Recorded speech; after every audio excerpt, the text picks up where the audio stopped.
Referendum so significant it's being described as a quiet revolution. People voted by a significant margin to throw out a constitutional amendment that made abortion illegal.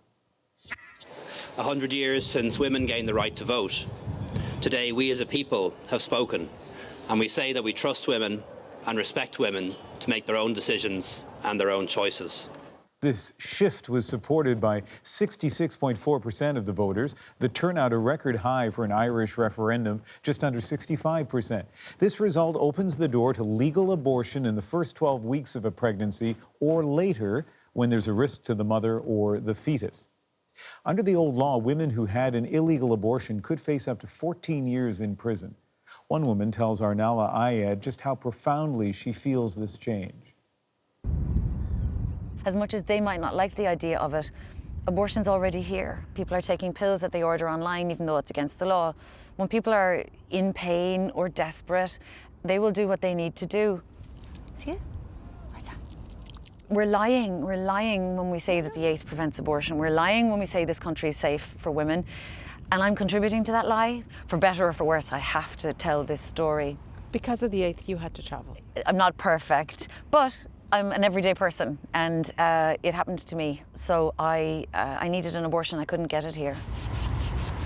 I did as much research as I could, and I ended up going to Utrecht in the Netherlands, over and back the same day because I couldn't afford to stay over. It's a decision I certainly considered really deeply. I knew it was right for me, and so unfortunately, some people think then that I'm a prime target for. I and women like me are prime targets for abuse, to call us murderer, to call us sluts is another one, another favoured one. You know, why didn't you close your legs? And it's like, well, you know, first of all, sex happens and crisis pregnancies happen. And we won't be shamed for it anymore. And when people say, you haven't heard out the other side, I say, we heard nothing but the other side. The other side is our status quo, is our law.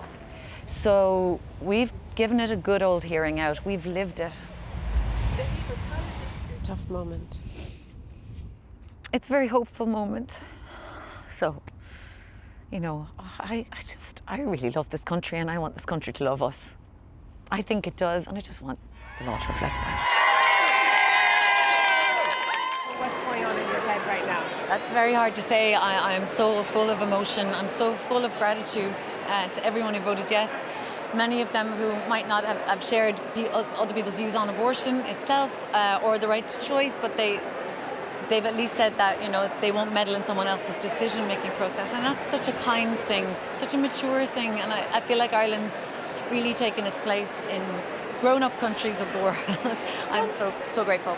But what does it mean for Ireland as a country? I think it means that, you know, Ireland is a young, progressive country, and we can be proud of that now. It's been years of women like yourself who've come out and told their stories. Yeah. How much of an impact do you think that's made on what the result is today? I think that has been the campaign. Together for yes, together for less, together for yes, together for less, together for yes. Ireland's choice may be shaking things up next door. Northern Ireland is part of the UK, but it has its own restrictive rules on abortion. The British leader, Theresa May, is now being pressed to change them, but today she ruled that out, saying that decision can only be made by a government in Northern Ireland. Here's the problem. Northern Ireland has been without a government for nearly 18 months when a power-sharing agreement fell apart. Britain's parliament could act on its own, but as you heard, that is unlikely. May's government owes its survival to a socially conservative party in Northern Ireland.